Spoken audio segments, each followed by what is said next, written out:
श्री स्वामी समर्थ. तुमच्या सर्वांचं स्वागत आहे या आरोग्यदायी चॅनलमध्ये, जिथे तुम्हाला आरोग्याशी रिलेटेड सर्व माहिती डिटेलमध्ये देण्याचा प्रयत्न करत असते. तर आपण जाणार आहोत आपल्या विषयाकडे, तर तो म्हणजे पावसाळ्यात वात कमी करणारे पदार्थ कोणकोणते. तर आपल्याला माहिती आहे की आपल्या शरीरामध्ये 3 दोष असतात, ते म्हणजे वात, पित्त आणि कफ. यांच्यामध्ये सुद्धा वात दोषाला खूप जास्त महत्त्व दिलं गेलं आहे. ज्यावेळेस आपल्या शरीरातला वात दोष वाढतो त्यावेळेस आपल्याला अनेक आजारांना सामोरं जावं लागतं. त्यातच आता आपण उन्हाळ्याकडून पावसाळ्याकडे जातोय आणि पावसाळा तर साक्षात वात दोष वाढण्याचा कालावधी म्हणून ओळखला जातो. आणि त्यामुळेच आपल्याला आपल्या आहारामध्ये अशा काही पदार्थांचा समावेश करणं गरजेचं आहे ज्याने वातदोष नियंत्रणात राहून आपण निरोगी राहू शकतो. चला तर मग बघूया असे कोणते पदार्थ आहेत ज्याने वातदोषाला नियंत्रणात ठेवू शकतो. तर पहिला पदार्थ म्हणजे शेवगा. तर तुम्हाला माहिती आहे की ज्या वेळेला पावसाळा सुरू होतो म्हणजेच मृग नक्षत्र येतं त्यावेळेला घराघरात शेवग्याची भाजी केली जाते. तर ही भाजी करणं म्हणजे फक्त परंपरा नसून तर या भाजी करण्यामागे सुद्धा आरोग्य लपलेलं आहे. कारण शेवगा हा उष्ण गुणाचा आहे, वात कमी करणार आहे, सांधेदुखीच्या आजारावर तर उत्तम आहे. वातामुळे जर शरीर थकलं असेल तर त्या शरीराला ताकद देण्यासाठी शेवगा खूप महत्त्वाचा असतो आणि परंपरेनुसार चालत आलंय म्हणून एकच दिवस शेवगा खायचा नाहीये. तर तुम्ही पावसाळ्याच्या सुरुवातीच्या काही दिवसांमध्ये रोज शेवगा किंवा शेवग्याचं सूप किंवा शेवग्याची भाजी खाल्ली तर वात हा नियंत्रणात राहू शकतो आणि तुमचं आरोग्य सुद्धा या बदलणाऱ्या ऋतूत चांगलं राहतं. यानंतरचा दुसरा पदार्थ आहे तो म्हणजे लसूण. जर तुम्हाला वाताचा त्रास आहे व पित्ताचा त्रास नसेल तर लसूण हा तुमच्यावर अमृतासारखा काम करतो.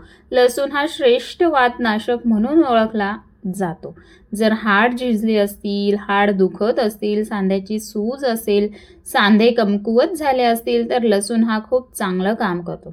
जर तुम्ही लसणाची चटणी तेलासोबत खाल्ली तर हा एक उत्तम रामबाण उपाय ठरतो. त्याचबरोबर तुम्ही लसूण शिजवून किंवा फोडणीसाठी सुद्धा वापरू शकतात व त्यामुळे वात हा नियंत्रणात राहतो. पण फक्त एक लक्षात घ्यायचं आहे की ज्यांना पित्ताचा त्रास आहे त्यांच्यामध्ये आपण लसूण हा जास्त वापरू शकत नाही. त्यामुळे अशा वेळेस आपल्या मदतीला येतो तो पुढील पदार्थ म्हणजे कांदा. जर वात वाढला असेल तर तो वात आपण कांद्यामुळे सुद्धा कमी करू शकतो. कांदा हा ताकद देणारा आहे, स्निग्ध गुणांनी भरलेला आहे. शरीरामध्ये वाढलेला वात कमी करणारा हा कांदा म्हणून ओळखला जातो. त्यानंतरचा पदार्थ तो म्हणजे उडीद. गुणांनी स्निग्ध आहे, उष्ण आहे व त्याचबरोबर जर आपल्याला शरीरामध्ये वात अडकला असेल तर वाताला योग्य दिशा देण्याचं काम हा उडीद करत असतो. त्याचबरोबर वातामुळे जर पोट साफ होत नसेल तर तिथे सुद्धा उडीद खूप चांगलं काम करतो.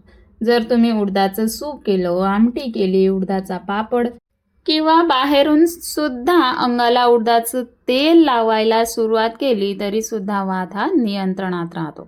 यानंतरचा पदार्थ म्हणजे जवस. याच्यात ओमेगा 3 फॅटी ॲसिड्स खूप मोठ्या प्रमाणात असतात. जर वातामुळे सांधे झिजले असतील तर ही झीज भरून निघते. याच्यामुळे सांध्याची सूज सुद्धा कमी होते. त्याचबरोबर डिलेव्हरीनंतर जर ओटीपोटात वात राहिला असेल तरी सुद्धा जवसाचा खूप चांगला वापर होतो. पावसाळ्यात पोटात साचलेल्या वायूवर सुद्धा या जवसाचा चांगल्या प्रकारे उपयोग होत असतो. यानंतरचा पदार्थ म्हणजे तीळ.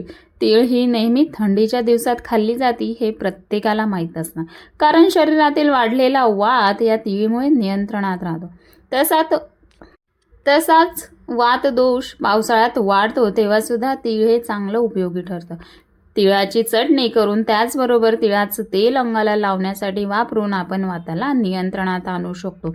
तसंच आपल्या शरीरात वात सगळीकडे असतो, पण त्यात सुद्धा आपल्या पोटात मध्ये जो वात आहे तो सर्वात महत्त्वाचा मानला गेलाय. म्हणजेच पोटात साचलेल्या वाताला जर नियंत्रणात आणलं तर इतर कुठल्याही वाताला आपण जिंकू शकतो आणि हे काम होतं ते म्हणजेच ओव्यामुळे. म्हणजेच पुढील पदार्थ आपला आहे ओवा.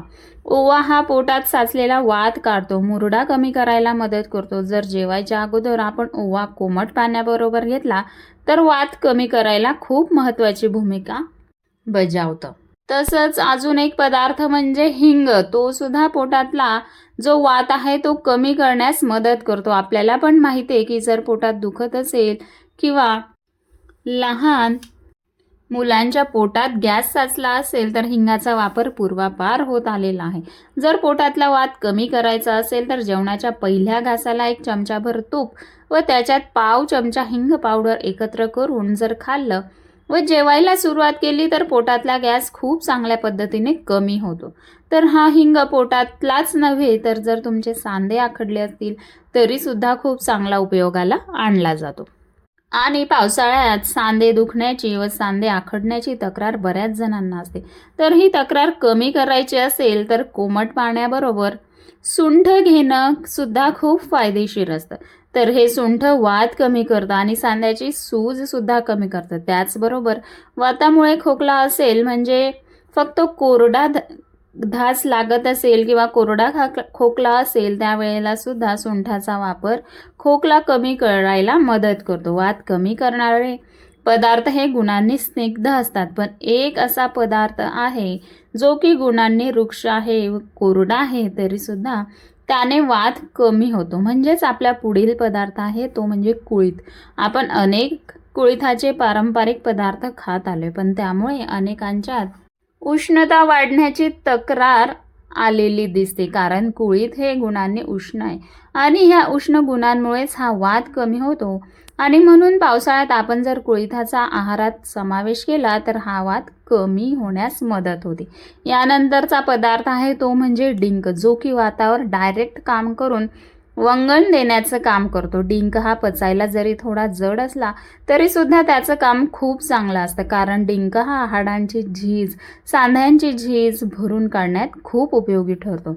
तर डिंक हा चांगल्या प्रकारे तुपात परतून घेऊन त्याची पावडर करून दुधातून तुम्ही घेऊ शकतात. डिंकाच्या लाडूत बऱ्याच वेळा ड्रायफ्रूट्स मिक्स करून तो लाडू बनवला जातो. कारण हे ड्रायफ्रूट सुद्धा वात कमी करणारे आहेत आणि हे ड्रायफ्रूट वातच कमी करत नाही तर शरीराला ताकद सुद्धा देत असतात. आणि वात हा फक्त शारीरिक कष्टामुळेच वाढतो असं नसून तर हा वात अनेक वेळेला मानसिक ताणतणाव व अतिविचारांमुळे आपला मेंदू थकतो आणि मग वात वाढतो.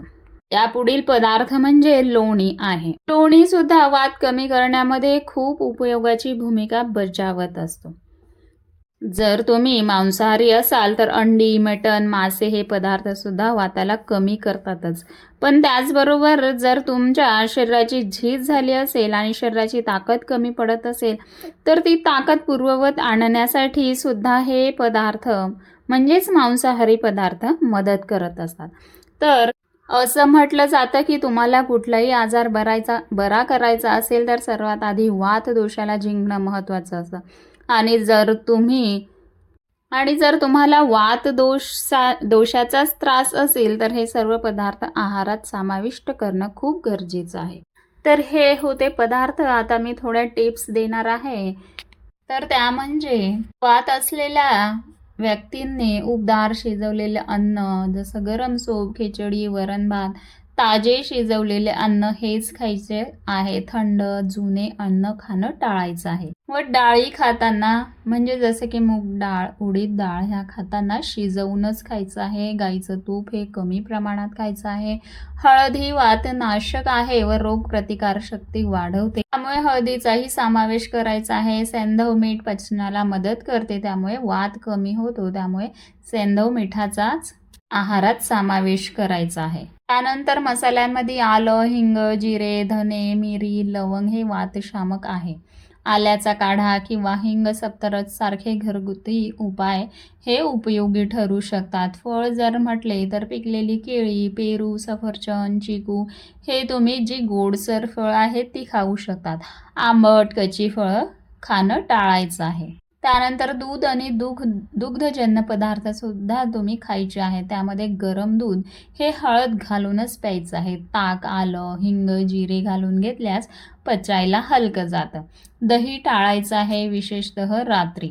जी पचनाला मदत करणारी पेय आहे त्यांचा आवर्जून समावेश करायचा आहे. त्याच्यात सुंठ, जिरे, हिंग यांचा काढा किंवा गरम केलेलं पाणी प्यायचं आहे. बघणार आहोत कोणती पदार्थ टाळायचे आहे. त्यामध्ये थंड, कच्चं, कोरडं अन्न, बेकरी पदार्थ, पिझ्झा, बर्गर, फरसाण, पापड, लोणची, आईस्क्रीम व थंड पेय ही पदार्थ खाणं टाळायची आहे. तर ह्या पदार्थांचा आहारात समावेश केल्यास व काय खायचंय, काय टाळायचंय याचा जर समावेश केल्यास पावसाळ्यात वातदोष जो आहे तो संतुलित राहतो आणि पचन जे आहे ते चांगल्या प्रकारे होत असतं. तर तुम्हाला व्हिडिओ आवडला असेल तर लाईक करा, शेअर करा आणि असेच आरोग्यदायी व्हिडिओ पाहण्यासाठी चॅनलला सबस्क्राईब करायला विसरू नका.